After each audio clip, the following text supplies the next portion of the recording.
प्रिय साथियों, आपका स्वागत है पुनः मेरे इस YouTube channel learning with Ashok के ऊपर। आज मेरे बेरोजगार जितने भी भाई बहन हैं या फिर जो गवर्नमेंट जॉब एस्पिरेंट्स हैं उनको ये वीडियो डेडिकेटेड है। मैं आपके सामने आया हूं एक नई और रोचक जानकारी लेकर कि फिलहाल इस वर्ष 2023 के अंदर कौन कौन सी नई नई गवर्नमेंट की भर्तियां हैं जिनकी आप तैयारी कर सकते हो, आगे बढ़ सकते हो। क्योंकि जो होना था वो तो हो चुका है, निराश होकर बैठने में कुछ रखा नहीं है, निरंतर चलते रहना है। एक न एक दिन अपन अपने लक्ष्य तक जरूर पहुंचेंगे और शीघ्र ही पहुंचेंगे। तो आइए जानते हैं कि कौन कौन सी वैकेंसी आई है। सबसे पहले मैं बात करूं कि 2023 की वैकेंसी, तो नंबर फर्स्ट पर जो है वो एम्स जोधपुर के अंदर सीनियर रेजिडेंट डॉक्टर्स की पोस्ट है 76। उसके अंदर क्वालिफिकेशन रखी गई है एमडी, एमएस, एमएससीएच और डीएनबी। इसकी पोस्ट है 76। इसके बाद में बात करूं, जिन वैकेंसीज के अंदर आपको यदि डाउट लगे कि सर इसकी क्वालिफिकेशन क्या है, लास्ट डेट फर्स्ट डेट क्या है, अन्य कोई जानकारी चाहिए, तो आप कमेंट के अंदर लिख सकते हो, आपको रिप्लाई मिल जाएगा। इसके बाद में मैं दूसरे नंबर पर बात करूं तो है एसएससी सीजीएल टायर फर्स्ट। उसके अंदर वैकेंसी जो है 7500 सीटों पर है। तो 7500 सीटों के ऊपर टायर फर्स्ट में एग्जाम होने जा रहा है। एसएससी सीजीएल की जो पोस्ट है उनके ऊपर, जो कि उसकी फीस भरने की लास्ट दिनांक है 3 मई 2023 और फॉर्म को ऑनलाइन सबमिट फाइनल करने की जो दिनांक है वो 4 मई 2023। अब यहां पर आपको सिर्फ दो फैक्ट ध्यान रखना है। मैं तो इसके ऊपर ही फोकस करूंगा कि फीस भरने वाले दिन तक ही आप अपना फॉर्म भी कंप्लीट कर लीजिए 2023 से 3 अप्रैल 2023 से, और लास्ट एग्जाम के फॉर्म को फिल करने की दिनांक है 3 मई 2023। और इसकी जो क्वालिफिकेशन है इसमें डिफरेंट पोस्ट है, तो डिफरेंट पोस्ट के लिए अलग अलग क्वालिफिकेशन रखी गई है। जैसे कोई इंस्पेक्टर हो तो वहां पर आपका फिजिकल टेस्ट भी लिया जाएगा। तो उस वैकेंसी को अच्छे से पढ़ना है कि इसके अंदर किस सीट के लिए कौन सी योग्यता निर्धारित की गई है। अब अगली बात करें तो है जेई एडवांस 2023 का एग्जाम।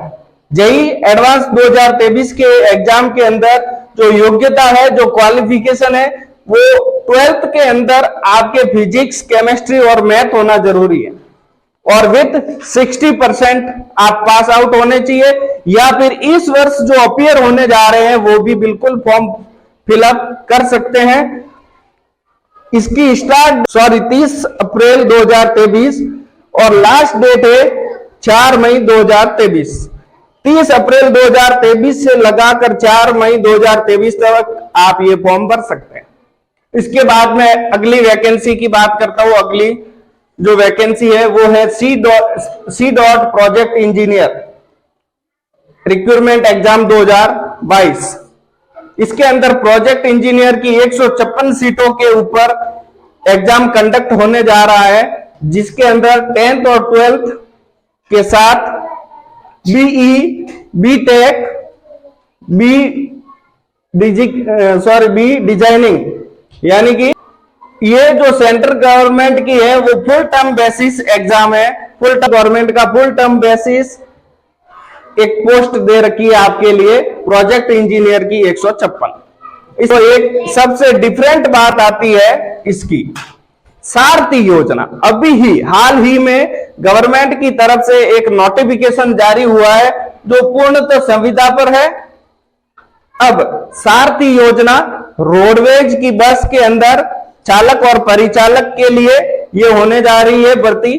तो जो नोटिफिकेशन आया है वो 12 अप्रैल 2023 को इसका नोटिफिकेशन आया है। इसकी योग्यता रखी गई है 10वीं पास। यानी कि जब आप यदि एज लिमिट क्रॉस कर चुके हो, हताश हो चुके हो, निराश हो चुके हो, तो हताश निराश तो अपने जीवन में अपनी डिक्शनरी में रखना ही नहीं है। आप इसके अंदर भी अप्लाई कर सकते हैं। अब कैसे अप्लाई करना है, क्या इसकी क्वालिफिकेशन है, वो जानिए। पहली बात तो इस योजना का नाम है सारथी योजना।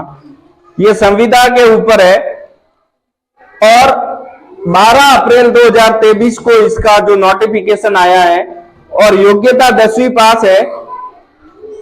1 मई 2023 से आप अपने नजदीक डिपो के अंदर जाकर, बस डिपो के अंदर जाकर ऑफलाइन फॉर्म लेकर वहां पर सबमिट करवा सकते हो। ऑनलाइन फिलअप वहां से यदि करना है तो ऑनलाइन वो फिल करेंगे, अप्लाई करेंगे। अब इसकी जो आयु है, जो एज लिमिट है, इसकी जो आयु सीमा निर्धारण किया गया है, यानी 18 से 65 वर्ष की आयु सीमा का निर्धारण किया गया है। अब यहां पर इंपॉर्टेंट और रोचक बात यह है कि जो 60 वर्ष के होने पर रिटायर होते हैं वो भी 5 साल तक अतिरिक्त यदि सेवा करना चाहे तो कर सकते हैं। इसलिए यहां पर 65 वर्ष रखा गया है आयु की लिमिट को। अब जब आप ऑनलाइन फॉर्म फिल करवाने जाओ वहां पर बस डिपो के ऊपर, तो आपके पास में कौन कौन सी चीजें होना जरूरी है वो देखिए। एक तो आपका लाइसेंस होना जरूरी है संबंधित कैटेगरी का, आपके पास में 2 चरित्र प्रमाण पत्र गजेटेड ऑफिसर के द्वारा जारी किए हुए, और पुलिस वेरिफिकेशन। पुलिस वेरिफिकेशन आपको पहले ही बनवा देना है कि मेरे ऊपर कोई भी अपराध की कार्रवाई नहीं चल रही है, मेरे ऊपर न्यायालय में कोई विचाराधीन प्रकरण नहीं है, ना पुलिस कार्रवाई कोई बाकी है, ना मैंने कोई अपराध किया है, तो पुलिस वेरिफिकेशन भी तैयार कर ले। अब बात आती है इसकी सैलरी की, तो इसकी सैलरी है 13,000 रुपए। और यदि आपको जो टारगेट दिया जाएगा, मान लीजिए 10,000 किलोमीटर का मंथली टारगेट दे दिया, उससे यदि आप एक्स्ट्रा चलते हो 1 किलोमीटर के ऊपर 1.5 रुपए का जो है डिफरेंस एक्स्ट्रा मिलेगा इसके बाद में। और यदि टारगेट पूरा भी नहीं होता है तो आपकी जो है वसूली भी की जाएगी। फिक्स जो अमाउंट है उससे कम है, आपने टारगेट पूरा नहीं किया तो आपसे वसूली भी की जाएगी।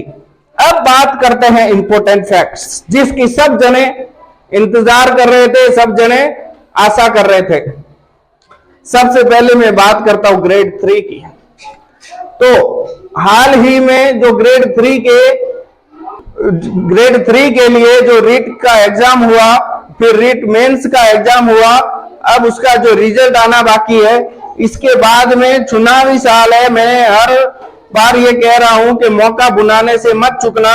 ग्रेड 3 के लगभग 34,000 पदों के ऊपर आवेदन आमंत्रित किए जाएंगे, 34,000 पद भरे जाएंगे।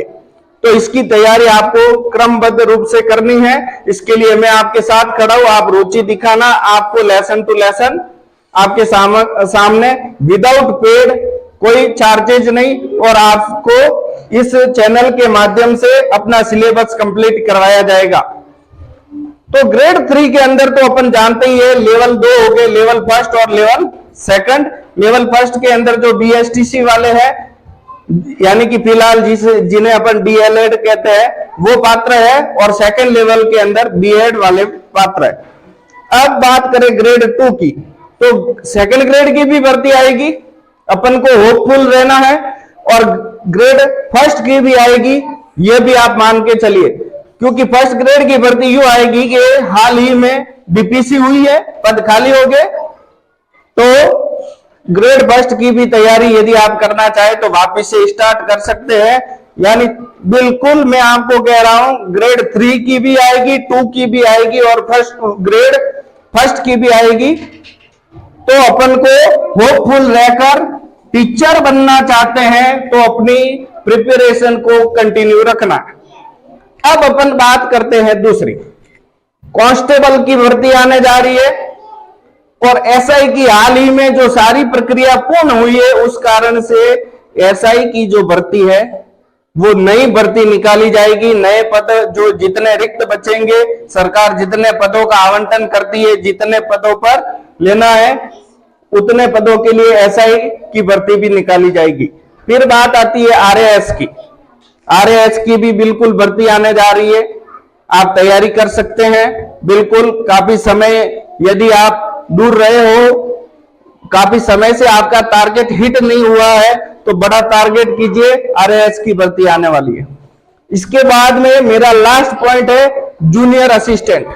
अब जूनियर असिस्टेंट के ऊपर मैं आपको ये कहने जा रहा हूं कि लगभग आप मान के चलिए जूनियर असिस्टेंट, जूनियर अकाउंटेंट के जो पद है इन पर लगभग 4000 से लेकर 6000 तक इस दरमियान निकाल सकती है।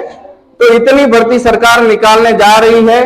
बस जरूरत है तो निश्चित एक क्रमबद्ध रूप से और लगन बनाए रखकर मेहनत करने की आवश्यकता है और अपनी मेहनत को छोड़ना नहीं है, हताश नहीं होना है, निराश नहीं होना है, क्रमबद्ध रूप से बढ़ते रहिए। कौन कहता कि आसमान में छेद नहीं होता, एक पत्थर तो तबीयत से उछालो में आप जरूर मिलती है। मेहनत कभी खराब नहीं होती। तो अब तक आप जितना पढ़े हो, यदि आप पहले पढ़ लेते हो तो वो तो कोई जाया होने से रहा। इसलिए पढ़ाई आपको कंटिन्यू रखनी है। ये सारी 2023 की जो नई वैकेंसी थी इसके बारे में आपको मेरे द्वारा जानकारी दी गई। यदि मेरी ये जानकारी अच्छी लगी हो तो अपने जो नए फ्रेंड्स हैं उनसे मेरा चैनल सब्सक्राइब करवाइए। और साथ ही में आपसे एक रिक्वेस्ट ये भी है कि ज्यादा से ज्यादा लाइक, शेयर और कमेंट कीजिए। और आपको जिस टॉपिक के ऊपर वीडियोस की जरूरत है वो कमेंट करके बताइए। मैं हूं आपका फ्रेंड अशोक कुमार और आप मेरे साथ बने हुए थे इस YouTube channel learning with Ashok के ऊपर। और मेरे इस YouTube चैनल पर यदि आप पहली बार आए हैं तो प्लीज सब्सक्राइब अवश्य कीजिए और मिलते हैं अगले वीडियो में। तब तक के लिए थैंक यू सो मच।